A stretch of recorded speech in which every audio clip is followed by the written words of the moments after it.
Hello. Thank you so much for attending our very first 50th anniversary virtual forum.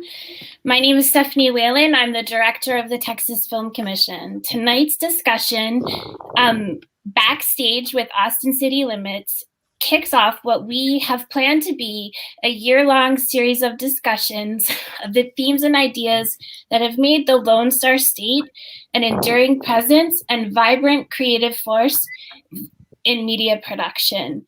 These discussions are meant to remind us of our history while looking forward into what the future may hold as our industries continue to evolve together to tell the diverse stories of Texas. Tonight, I am pleased to welcome my colleague and director of the Texas Music Office, Brendan Anthony, who will be moderating a discussion with Terry Lacona, executive producer of Austin City Limits, and Tracy Laird, author of Austin City Limits, A History, and Austin City Limits, A Monument to Music.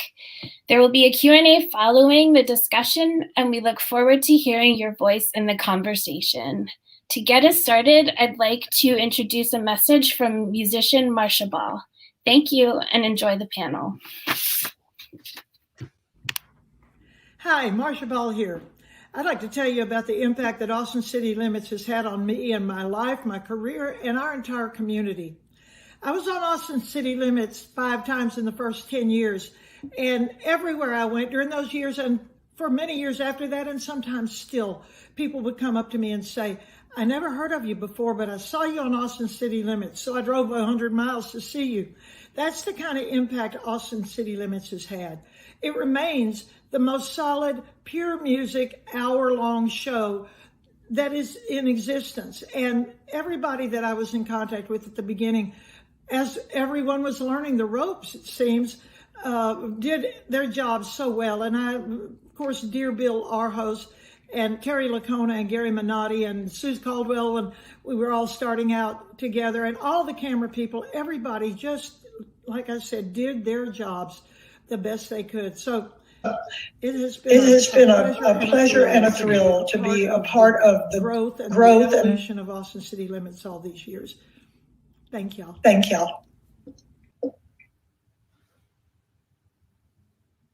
Thanks. That was wonderful. Marsha's made such an indelible mark on the Texas music scene and through the reach of the Austin City Limits television program, as you can hear from her words, has been broadcast all over the world. It's an amazing thing to play on ACL.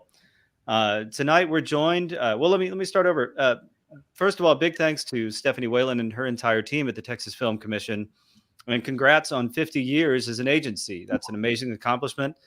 And y'all continue to aid and support your industry sector and have done a tremendous job of shining a light on the production capabilities available in Texas and all of the jobs available, and have continued to help those filmmakers produce amazing content out of the great state of Texas. I'm thrilled to be joined here as director of the Texas Music Office by my friends Terry Lacona and Tracy Laird. Terry Lacona is executive producer of Austin City Limits, and Tracy Laird is an author who has shown a light on several really amazing and American television programs that have made an historical impact on our landscape. So thank you both for being here with us tonight. This should be a really fun conversation about the history of an amazing hour-long music-based television program on public television. And hopefully we'll get into a little bit of conversation about what the future holds for this amazing television program. I'm thrilled to moderate. My name is Brendan Anthony. Like I said, I'm director of the Texas Music Office, and this is a really fine way for our two agencies to collaborate by showing off and getting into some detail about a television show that merges music and top-rate television production and all of the other things that it's been able to do over its 40-year history. I want to dive right in. So I want to talk a little bit up front about the history of the program itself. And who better to have with us to talk about that than Terry and Tracy, who've written the book on that, that very heady time in Austin when this program came to be. So I'll dive right in. I've got a couple questions that sort of center around the intent of the show itself, the idea that led to the genesis of this television show. Right out of the box, it seemed. If you go back and look at the archives of the show, you can tell that this program was intended as a viewer to shine a very bright light on a scene that was evolving in Austin and Texas at the time. Can you share what you feel was the original intent of the first season of Austin City Limits? Sure. But first of all, Brendan, let me say I'm happy to be here. This is a subject I never get tired of talking about. And great to see my friend Tracy, who has probably more historical knowledge of the show and just her perspective on how the show has evolved over the years than someone like myself, even who's just been swallowed up by it for decades. And I haven't seen Tracy in so long, so it's great to see you on a Zoom or on a StreamYard virtual, whatever, Tracy. So looking forward to hearing some of your thoughts once again. Okay, so getting back to your question, Brendan, the original thought was to shine a light on the Austin music scene. But even to go a little further into the history of how that came about, a lot of people in today's world don't realize that public television, public broadcasting, including radio, wasn't really a thing until 1968, when Lyndon Johnson signed the public broadcasting law into effect. Prior to that time, there were some random educational TV stations in different cities in the country, but there was no unified public television service. So 1968, LBJ signs this law, and voila, public broadcasting is invented. Meanwhile, here in Austin, Texas, Bill Arhos and the people at the new PBS station in Austin were trying to decide, how can we jump on this public television bandwagon? What can we do here from Austin, Texas? They had just moved into a brand new studio facility at the University of Texas. They had a state-of-the-art studio that in its time was the largest studio soundstage between the East and West coasts, which may not sound like a big deal. Actually, it was a big deal. So, and again, Austin was this burgeoning music scene at the time. I moved here from upstate New York in 1974. The two music venues that were most prominent, at least to a newcomer like myself, were the Armadillo World Headquarters, which was its own kind of legend, and then the Broken Spoke, which was a classic Texas West country and Western honky tonk. And there were a lot of other music clubs as well. So Austin City Limits was attempting to capture that local music scene. It was characterized as sort of an alternative to what was going on in Nashville and to commercial country radio at the time.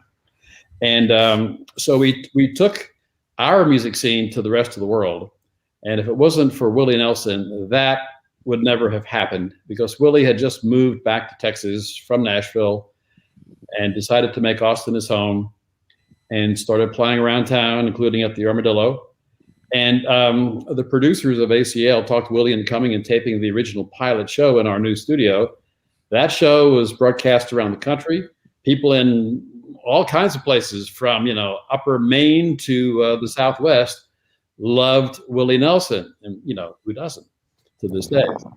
And that was what launched us into our first season the following year and beyond. And here we are in 2021 celebrating our 47th season on public broadcasting. So that's kind of a long-winded answer, which I'm good at, to what the original intent was back in 1974 when Willie did that very first pilot show.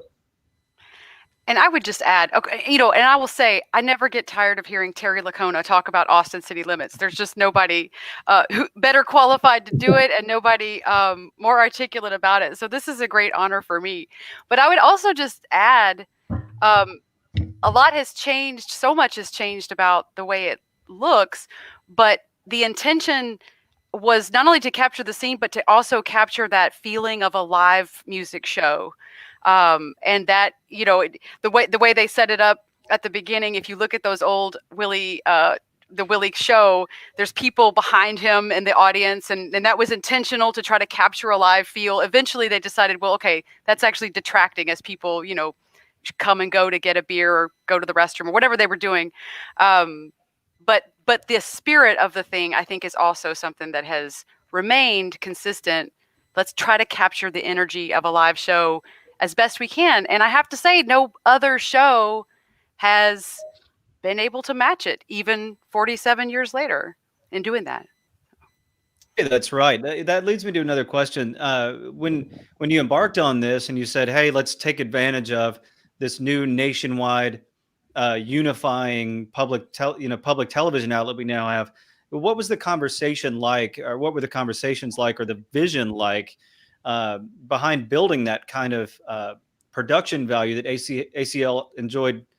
Really, like I said, out of the box. What were those conversations like about how to build it? Now, maybe, okay, we don't want a whole bunch of people running around behind the stage, sure, but we've seen television shows, late night shows, make a one song hit look really good. But what does it take, and what was the conversation like around building an hour of that? Well, I mean, first of all, I have to fess up and say I was not part of that original conversation, even though I've been with the show for, it seems like, most of my life. I was not there at the very beginning of ACL's life. Bill, our host, was really the genius behind the show. There were certainly others, Paul Bosner and Bruce Cave, who were working with him at the time. But Bill is the one who put the passion and into the show, the concept of the show, and who made it happen. And Bill, who's no longer with us, was an old-fashioned, good old blue dog Democrat and tobacco chewing, guitar picking Texas boy. And he lived for music, and he wanted to use that new studio to build a stage and put live music on it. Now, that being said, there wasn't a lot of strategizing and brainstorming that went into the concept. This was before anybody ever thought of Austin City Limits as a brand, which now, of course, is a very big thing. Sure. Our idea, Bill's idea, was, like I said, just to build a stage and put a band up there, and then the people will come. And the people did come because this was Austin, Texas. And this is where there were real diehard music fans who would come and see a show, especially if it was free and the beer was free, which was the case. And, they didn't care if there were TV cameras. In fact, that just made it even more of a fun time, a fun experience. And that energy has continued to this day, even though we've moved into a new home at the Moody Theater, which is literally 5 times bigger than our original home.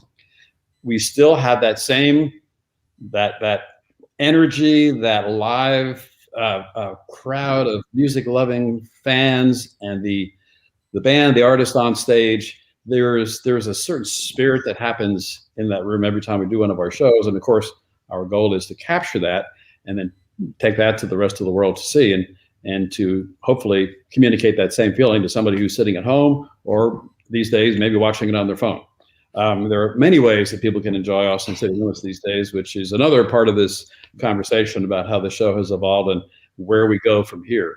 We're all about the future. If we weren't all about the future, if we just dwelled on the past and our great memories and all of the people who have been on that stage, we probably wouldn't have survived more than a decade. You can't live on memories. Well, they always show the audience too, right? Even from the beginning and still now. So it's not just that you hear it, but there's, I think, a purposeful showcasing of the audience enjoying. So that it really helps you as a viewer, if you're not lucky enough to be there, insert yourself into that energy. I think that's something that still happens too. You really do feel like you're at a show when you're watching, even at home. It's a really special thing about that program. Maybe not during COVID. Maybe not. Because you've had some tapings without actual people there, but true enough.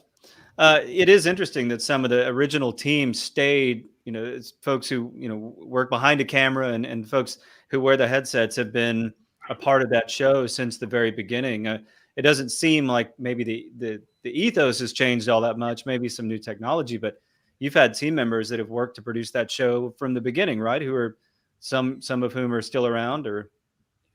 There are some people, some members of the team who have been with the show longer than I, who were there at the very beginning when Willie did that first pilot show. David Huff, who is our audio director, has literally been involved in mixing the music for every show that we have done. I think he may have missed 1 or 2 over 46 years, so I have to give him a pass for that. But and he's got the most incredible ears and taste when it comes to perfecting a music mix for TV that works just as well for TV as it would if you had a 12-speaker surround sound system. And that's no easy feat. But there are others, from Ray Lucero, our longtime stage manager, Gary Minotti, who is our director now, started out as a student, intern working on the show and worked his way up. Yeah, I think, you know, people use the cliche about how it's really a family kind of a vibe. But hey, when you've got a dozen or more of the same people who have been working together on the same project with the same passion for not just, you know, 5 or 10 years, but 40, 45 years, it really is like a family. I mean, we don't even have to talk half the time. We can just read each other's minds. We know what to do, and we know what they're going to do. Well, as an outsider too, just watching, watching that happen, that was something that struck me. And most of the research I did was not, in terms of talking with people involved, was not performer focused. It was the people who make the show happen, because every single person, like you said, David, on audio to the camera operators, they talk about what they're doing like an artist talks about what an artist is doing, or it's really it's fun to see that investment. And then the what you're talking about, Terry, just to observe the communication. It's like a dance to watch an actual taping, and the camera's moving, and Gary Minotti in the background, like a conductor going, this camera to that camera, and so intuitive. And I think that intuition brings across a kind of freedom and a looseness it's high quality, but also fun at the same time. So it's pretty amazing from an outsider's perspective. Well, you get that sense being there, and there's something to be said about a kind of consistency that's existed throughout the life of the program. You can really feel it. It really comes across, in an audio sense and a visual sense. It's very difficult to achieve. It's very difficult to keep people that are that skilled working on the same show like that as well for that long. It's a real testament to the coolness of the program, for sure. This is almost a follow-up to that. While some of the same people have stayed and continued to contribute professionally to the program, certainly, Terry, you touched on, the footprint of the physical footprint of the show has changed. If you've gone to it in the last several years, that it's moved venues. Definitely a different feel in that place. How's the actual production of the television show kept pace with the technological innovations that they're always changing, and certainly changing in the capture of live music? How do you stay on top of those type of technical changes? Well, I'll tell you, it hasn't been easy because, being a PBS show, starting out in Austin, Texas, we had a very slim budget at the time. Lone Star Beer underwrote our first season, I think, for like $25,000. And from the beginning, we've only paid the artist basic scale, musician scale, based on the American Federation of Musicians. And I think when Willie did the show, we might have paid him a scale of, $100 or so. But I'm happy to say after 46 years, the scale has now gone up to about $600. So, you got to account for inflation and all, but nobody does it for the money, obviously. So that's not the motivation at all. But the technology has always been a challenge because producing a TV show is not cheap. It seems like we were always the last to upgrade our cameras to the latest technology. We were among the last of the PBS shows to finally be able to upgrade to high definition, video. And it was always a struggle just trying to keep up. At one point we couldn't even afford to add an extra camera at a time when, we really wanted to enhance the look of the show and try to make it seem a little more fast paced and more contemporary. So it was a struggle for decades, and here we are in COVID times, and that has presented a different kind of a challenge in just this past year. Finally, things began to change when we were approached about the ACL Music Festival by some people here in Austin. Currently, C3 Presents is the producer of the ACL Fest, and they wanted to license our name and partner with us to produce a music festival. And that really took the ACL name, brand, whatever you want to call it, to an entirely different level. Then we were approached by our partners at Stratus Properties about building a new venue in downtown Austin. They asked us if they were to build a new state-of-the-art facility, and if they paid for it, would we consider moving? It didn't take us too long to really think that through, especially when they basically gave us control over the design of the space so that we could recreate from that original model, that original Studio 6A, a brand new facility that would be bigger and able to accommodate more people and would have more state-of-the-art technology. Well, we took the ball and ran with it. And we were nervous because if we got it wrong, we would have been run out of town.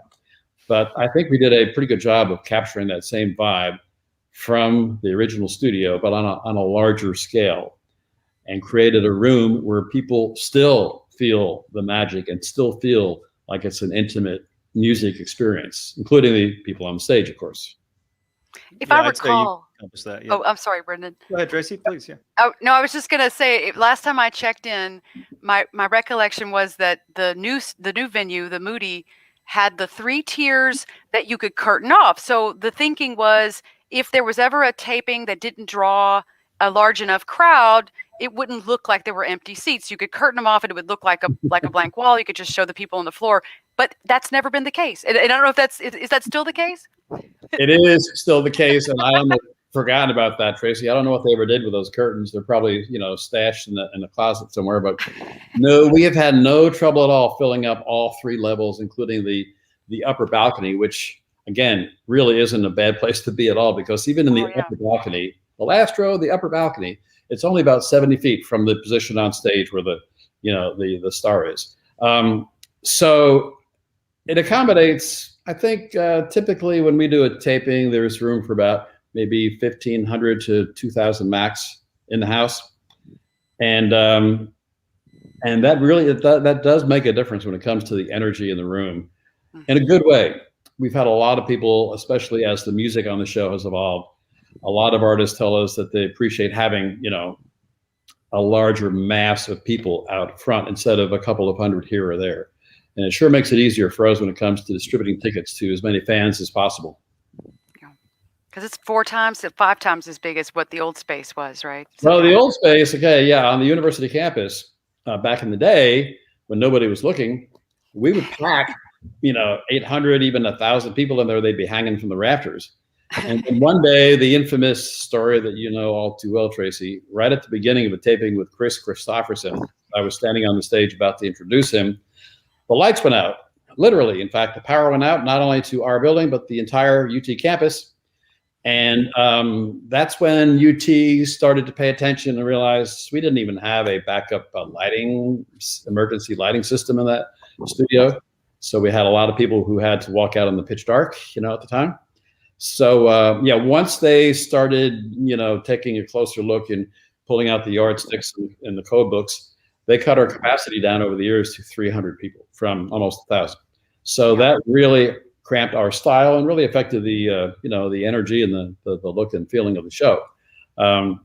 So that was all part of that gradual evolution and transition where we reached the point eventually that we knew we needed a new home. Austin City Limits had literally outgrown that space.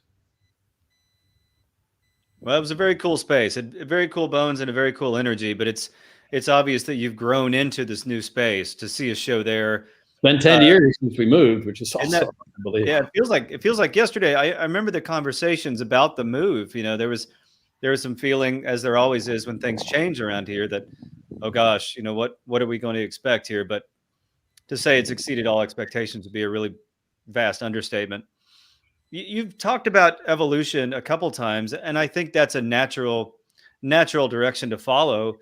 ACL started, or seemed to start, with an outsider's eye to history as a way to shine a light on artistic talents that were part of a scene in Austin, building a scene in Austin, in Texas. But of course, it isn't just that any longer. It's added to that it's added to that artist portfolio many, many times over. It seems to be constantly evolving as a program. You'll see diverse music there. The tapings are very diverse and shine light on all sorts of touring artists now. What's the secret to relevance over 40 years for a program like ACL? ACL is so unique in many ways, but just given the eclectic nature of our bookings, there's no other music show that I could think of or ever has been that would be sustainable to be able to have, everything from Kendrick Lamar to George Strait to, Juanes. We've had, of course, starting out with Willie and with Texas country music on up to the present day, a really unique mix of all types of genres and styles of music, not just from Texas, not just from the US, but from all over the world. But the common denominator, and people always ask me, what is the criteria when I book a show? And I consider that the most important thing that I do. It's to look for someone who is original, who is an innovator at what they do, whether as a musician, as a singer, as a songwriter, that makes them stand out, that they're not just, the flavor of the day or the song of the summer, that they have something that will endure, the test of time and set them apart from the rest of the crowd. Those people are not easy to find always, but one thing I've learned over the years is that there is remarkable talent out there.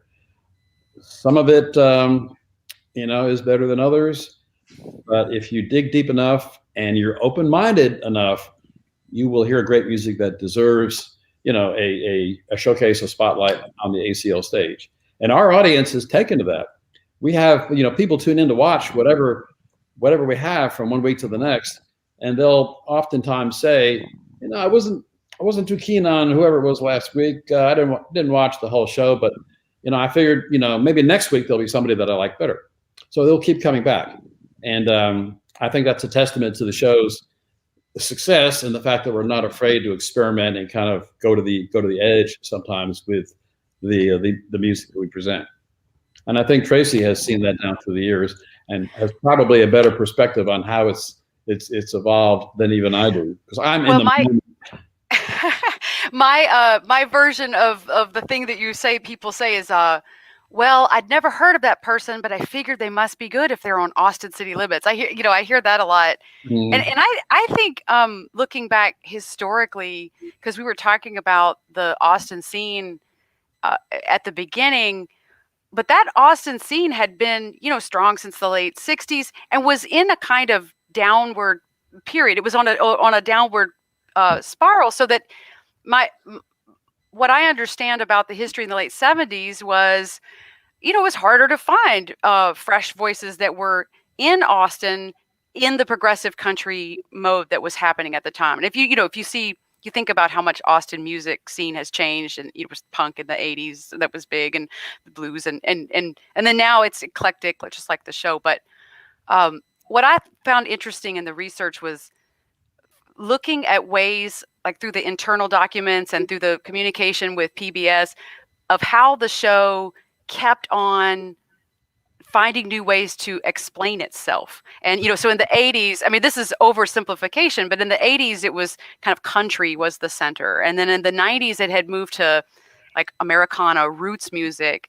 And the 21st century, coinciding with what Terry was saying, the festival era, it was not only a great lifting of a burden, because and Terry, you correct me, but my sense was that for year after year, it was like, well, this may be our last year. We don't know. Like, and that spirit kind of comes through too, like a seat of the pants.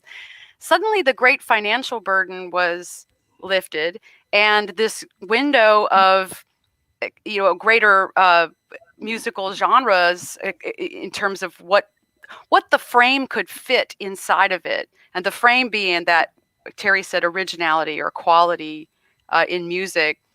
It to me, it's part of that ongoing spirit of not only am I seeing them define themselves, I'm seeing them willing to change and struggle and grapple with it all the time, trying to stay relevant. And I say them, I mean the people behind the scenes making the show happen. And I love that. I love that spirit. And I think too many institutions don't last like Austin City Limits in terms of media because they get kind of overly rooted in what they think, what they were doing instead of kind of responding to the moment. So that's part of the story that I love. And I think, admittedly, it took me a while to figure that out myself. I mean, having arrived on the scene in 1975, and as I became producer in the fourth year, one of the first acts that I booked was Tom Waits, which was quite a departure from Willie Nelson, Asleep at the Wheel, and some of the early acts. But so that was just kind of the beginning of our adventure down different roads.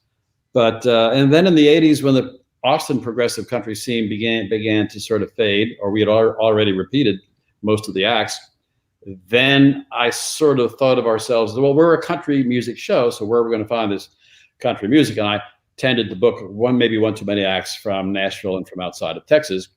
And again, that played itself out. So then in the 90s, we became the home of indie music, and Wilco, I think, best summarizes in my mind what I think of as indie music.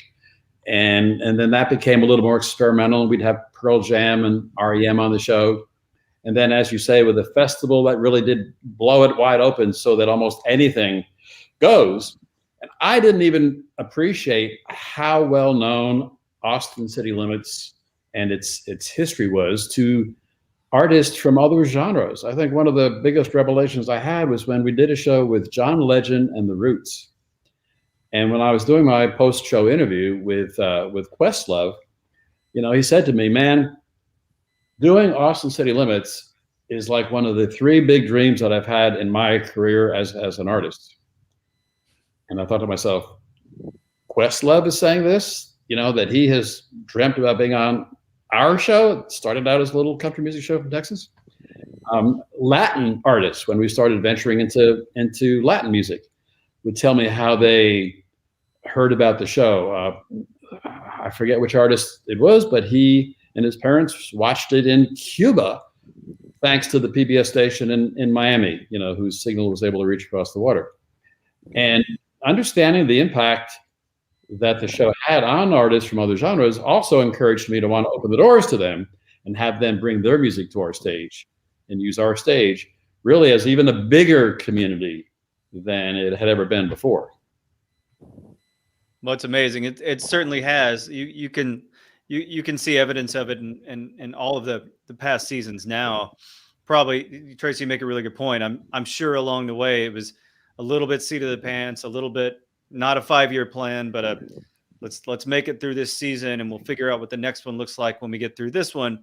But strung together and looking at it, in a line backwards, the evolution into diversity, into multi-genre spotlights being shown, and then the willingness of the artists and the understanding that the artists had of the program certainly comes through. There's an energy that artists tend to have when I watch the program that you can identify. The evolution is a really interesting thing, and the brand of ACL is such an interesting thing. I want to touch a little bit on what that's done for the film community in the state as well, because I think the impact can't really be understood and unless you look at it through kind of a historical lens. There are so many people that know now that they can learn how to work in a professional way and look to others who have made a career of working on a filmed television production of that caliber based out of Texas. Do you have any specific thoughts about the impact that ACL has had on the film and production community that exists in Austin and Texas?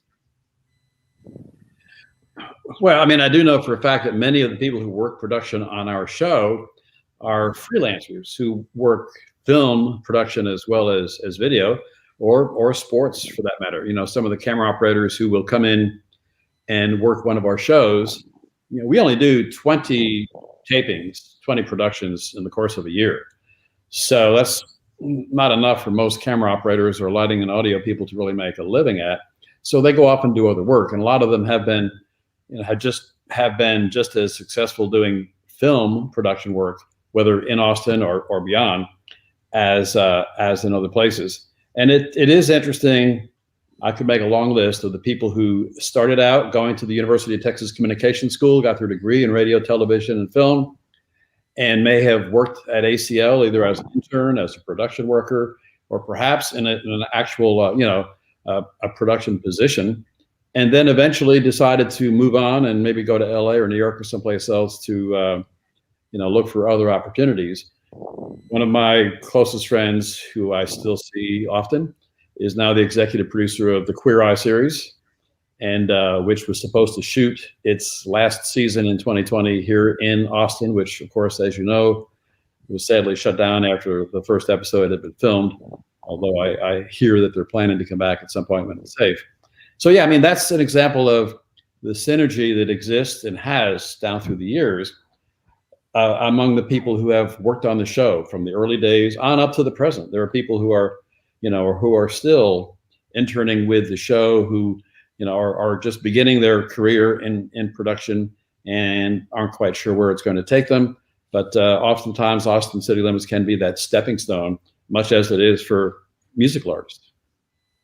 Yeah, absolutely. I think one of the things, not necessarily that we struggle with, but is a conversation that's been ongoing for a long time, is how can you find your professional footing in a creative industry in Texas? And that's a lot of the work that we try to do at the office, is shining a light on those opportunities that exist and getting people pointed towards companies where they can learn and grow and find their network. And the Austin City Limits TV show has provided that for so many years to so many students coming out of UT, as you say, and those folks who can be on that season for those 20 shows that you tape, and then use that as a resume builder in a lot of different ways, and practical application knowledge, and then building their network and their resume of programs they've worked on. It's definitely part of the reason that we have such a vibrant film and television community in the city and the state, I'd say. So I think that impact is far flung. Thanks for touching on that. I do want to get into a little bit, because we've sort of touched it a little bit, but there's a big future ahead of us, and I think we're past looking season to season at this point. Not to speak for you, Terry, but it looks like Austin City Limits is definitely here to stay. It's an international brand now. It has attached itself and lent its name to some of the largest mass gatherings in music that have been created, and of course we've seen what that's done. That it's allowed those people that have worked on that festival to do nationally and internationally.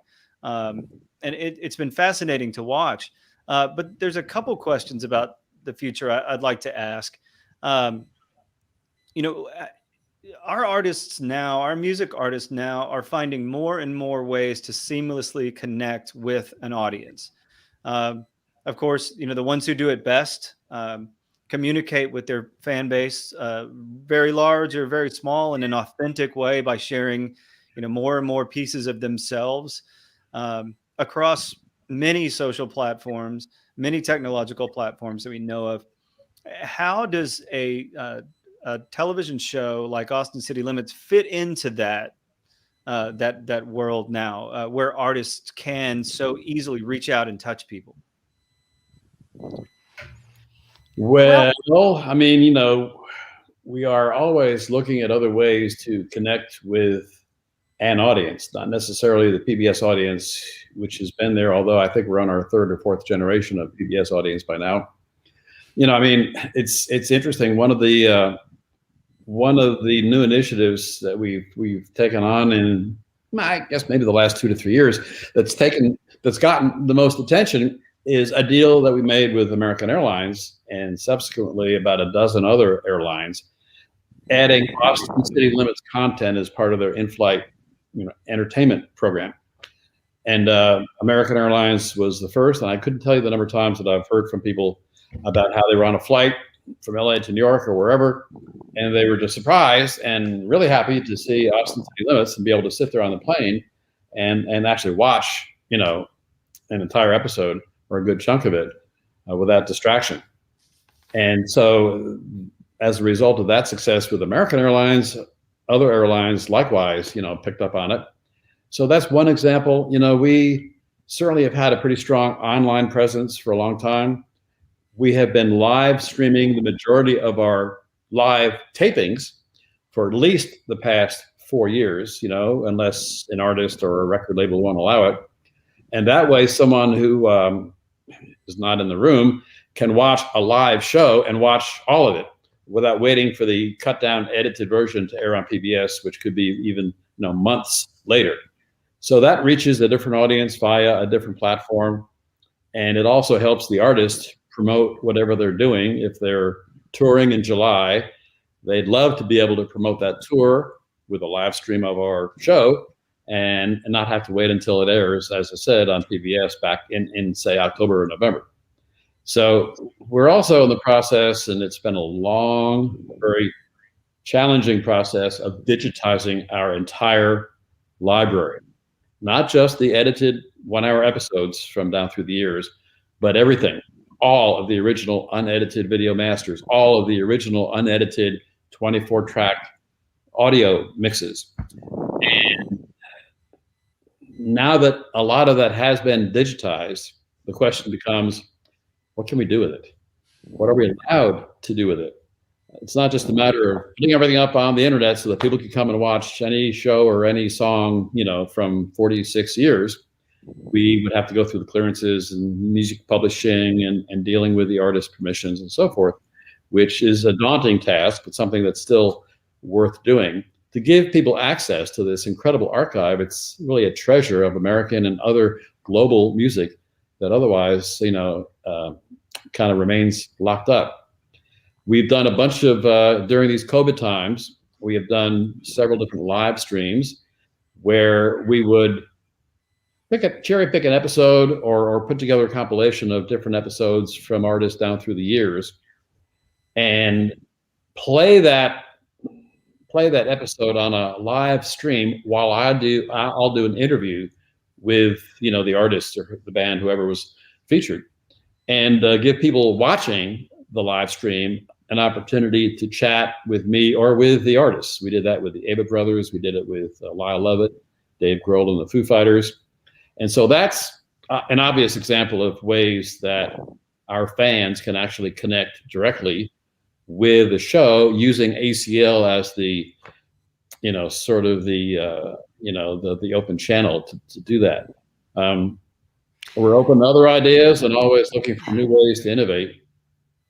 It's that in between space, right? That in between live and mediated space that something like what you're describing occupies, and that's such an interesting phenomenon, I think, and it's going to be more and more. That's kind of where my mind was going, listening to Terry talking about now and what the future. I think one of the wonderful things about Austin City Limits in terms of reaching people via current media is the fact that the content is sliceable. You can slice it off into a manageable chunk like a song.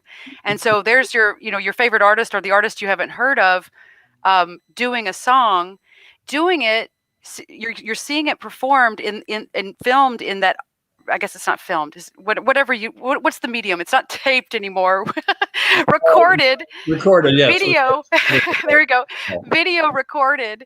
In that Austin City Limits way, where you do capture an uninterrupted live performance, and I think that is when you put that up against kind of, Brendan, what you were talking about, artists and they are sharing bits of themselves. They've got we're seeing them through their camera phone go get some fast food, and there's a certain kind of intimacy and connection people are getting there, but it's not the same thing as seeing them in the middle of a performance, at the height of their creative powers.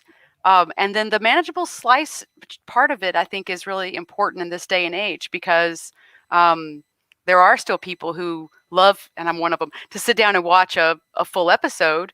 But a lot of people my students' age, who first of all find out about the TV show because of the festival. In some cases, right? They get all of these webs of the brand are intersecting and meet people in these different places.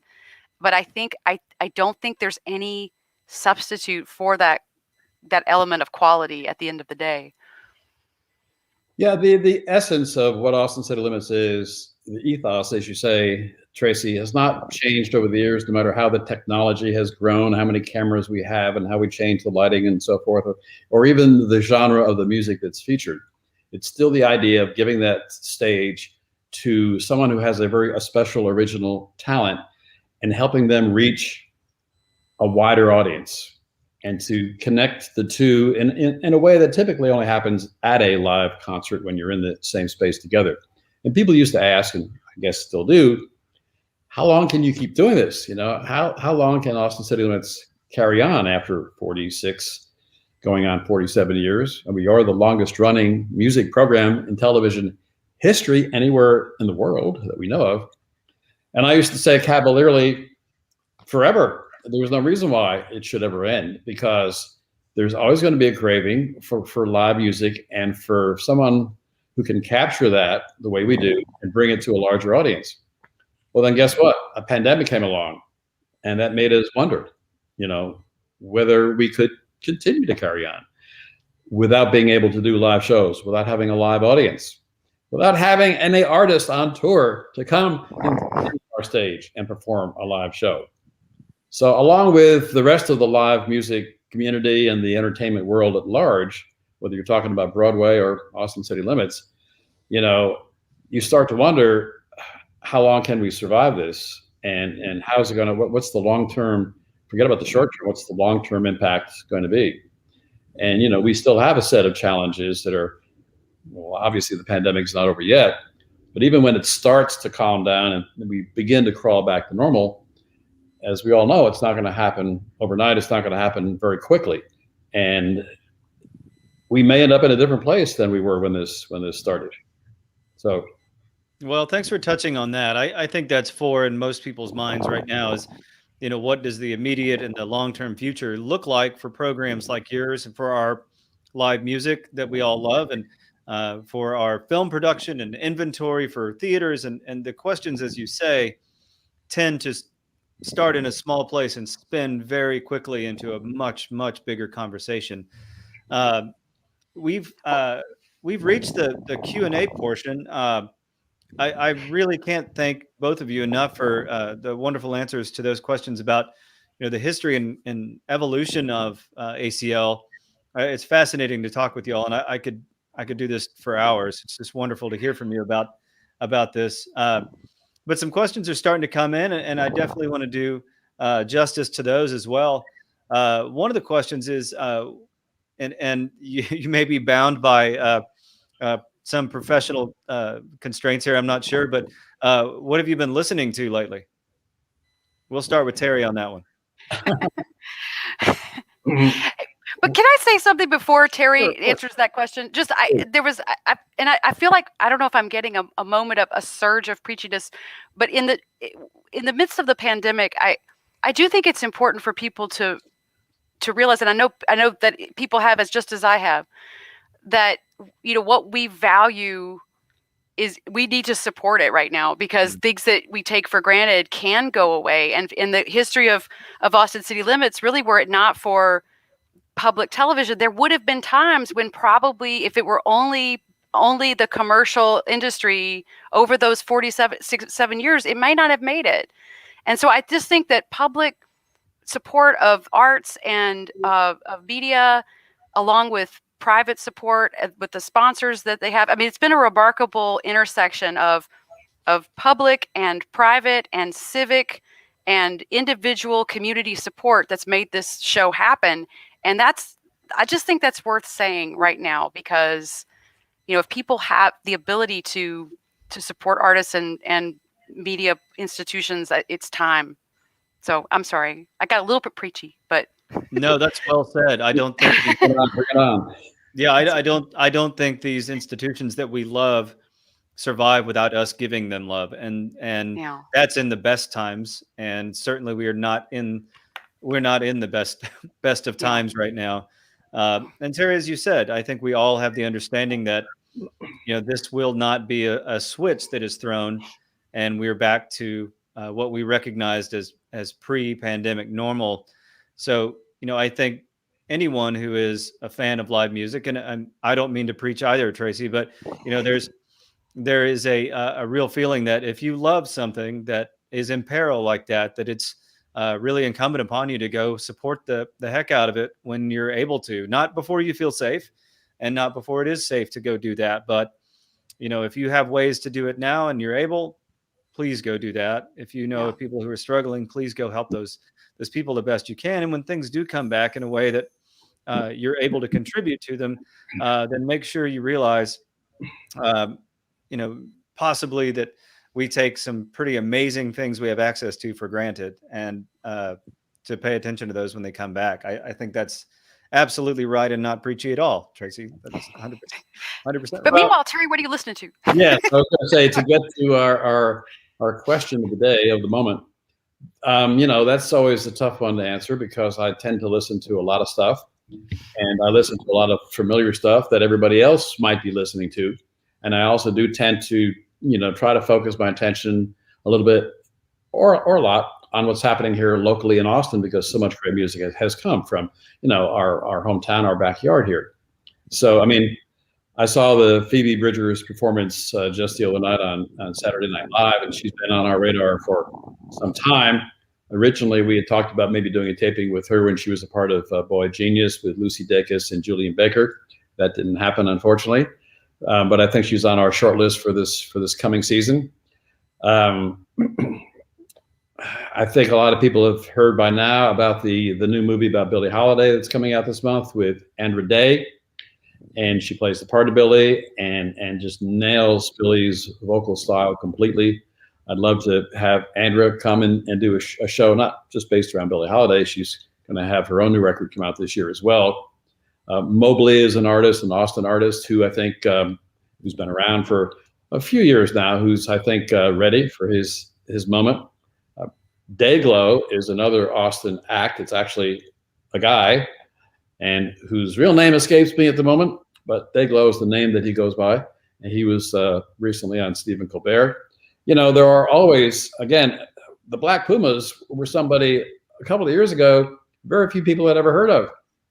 And I remember when they did our show, how impressed we were, but nobody expected that Black Pumas was going to just take off like a rocket, and to where they are today, nominated for the Grammy Album of the Year. So it just goes to show you, Jackie Benson, another example, who did in Austin City Limits last fall without an audience, one of the handful of shows that we were able to do without a live audience, sadly, but it was still such a beautiful performance. And I'm sure Jackie's star is only going to continue to rise.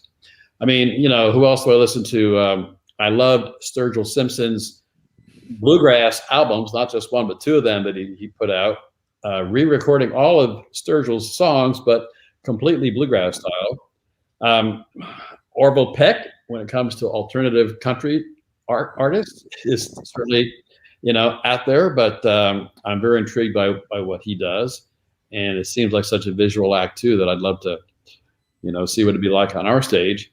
Anderson .Paak, there are a lot of, hip hop and R&B acts too that are very deserving, and who I've been, listening to, thinking in terms of, would they be a good fit? Would they even be available to come and do a show? Those are just a few random names off the top of my head of people who I have been listening to recently. It sounds like a good season. Yeah, they all come through. It'd be an amazing season. Yeah, it does.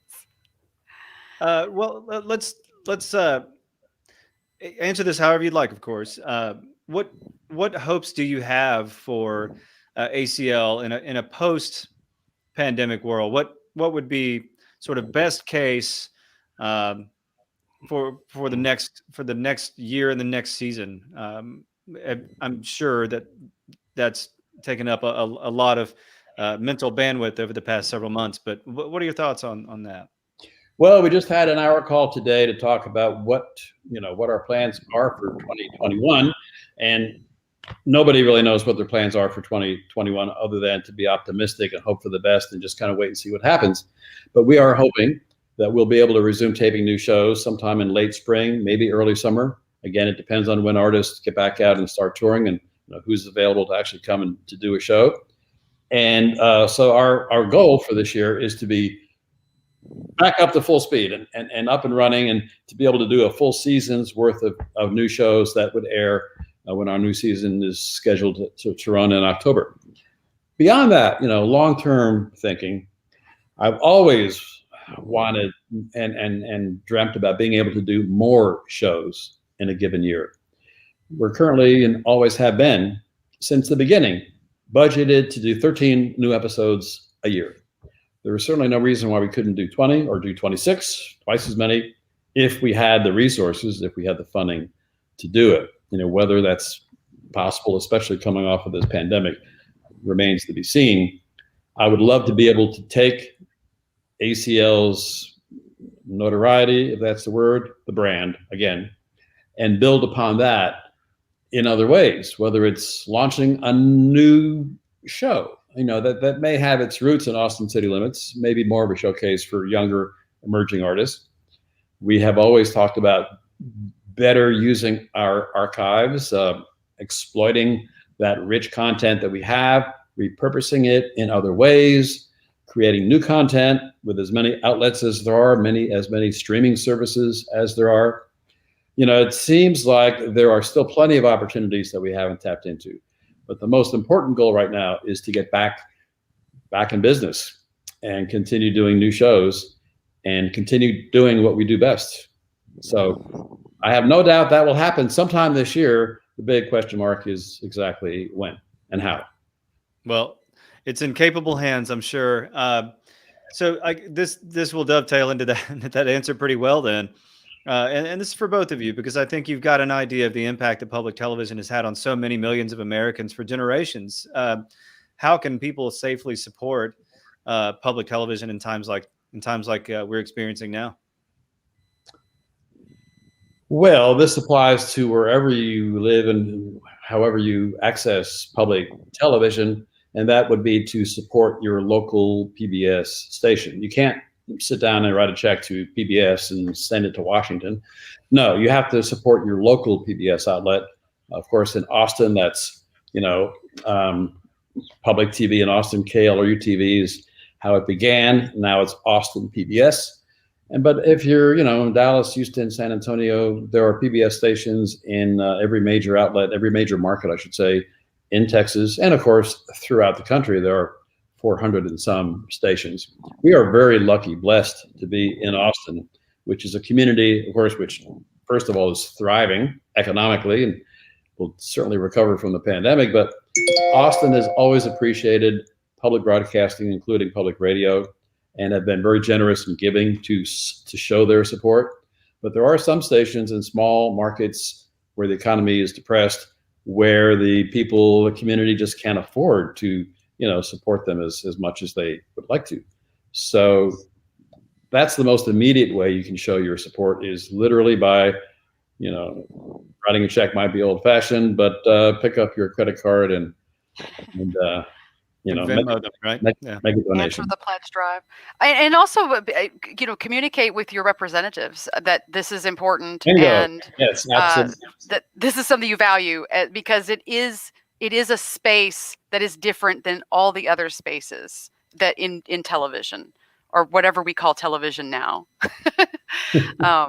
So I used to, when I was doing the research, I used to badger with emails our local station manager about moving Austin City Limits, back into prime time, where it got bumped once upon a time in the 90s and never recovered. And now it doesn't matter, because I can watch it anytime I want to. So there's, in terms of what television is today, but yeah, that's another thing. Hi guys, they brought me in just as a reminder. Well, I personally want to thank both of you, Tracy and Terry, for the time and the thoughtful answers you gave to to these questions. This could be a much more in-depth interview, and I sincerely appreciate the time it took. And I really do thank Stephanie. If you want to know more about Austin City Limits, just look at Tracy's book. Good pitch. It's really beautifully written, and of all the books, and believe it or not, there have been 5 books written about Austin City Limits. Tracy's is the best. She did a follow-up. This is a combination of her history about the show with Scott Newton, our incredible photographer, images like this with Stevie Ray Vaughan, among others. Scott has captured the show visually in a way that Tracy has also captured it by telling her story. So yeah, there's a lot more about the show than we're able to talk about in an hour or even a day or a week. Well, that's true. And Tracy, thanks for all of your work to archive that. That was a wonderful pitch, and everyone should have that. Everyone should have that book on their coffee table to read. Well, clearly the coolest people own a copy. So. Well, Stephanie, thanks to you and your entire team for putting this format together. I was honored to be a part. Thank you so much for having me. And Terry and Tracy, thank you so much. And I'll pass this back to Stephanie. Thank you so much, and happy 50th to Texas Film Thank Commission. you, Brendan, for all you've done with the Texas Music Office as well, too. Yes. Thank you, Terry. Really have made a difference. I appreciate that. It means a lot. Thank you. Thank you for let me be a part of this. We are so honored that the 3 of you wanted to be a part of this and to kick off our 50th anniversary year with such an interesting conversation. And an hour doesn't seem like nearly enough time. So we're hoping that these discussions kind of continue throughout the year. And I hope that Brendan and the folks at the music office will join us again for other events. Anytime. Thank you to everyone who is tuning in. And else know, over the course of 2021, we will be continuing to offer events and experiences for you to participate with us as we celebrate our 50th anniversary. Please continue to stay in touch. Send us anniversary greetings over social media. Our colleagues at the Texas Music Office will be curating playlists inspired by our 5 decades. And I hope that you'll stop by our website and give a listen, as well as check out other content that we have available. Thank you again to Terry. Thank you again to Tracy. It was a wonderful conversation. We're so happy to have you here tonight to kick off our celebration. And to those of you watching, thank you for participating, and have a wonderful night. Thank you, Stephanie, and I wish we had time to take that guitar off the wall and play. Yeah, I'm a little rusty. I could use some lessons. So. All right, great to see you too, Tracy. You all have a good night. You too, Terry. Stay safe. Bye.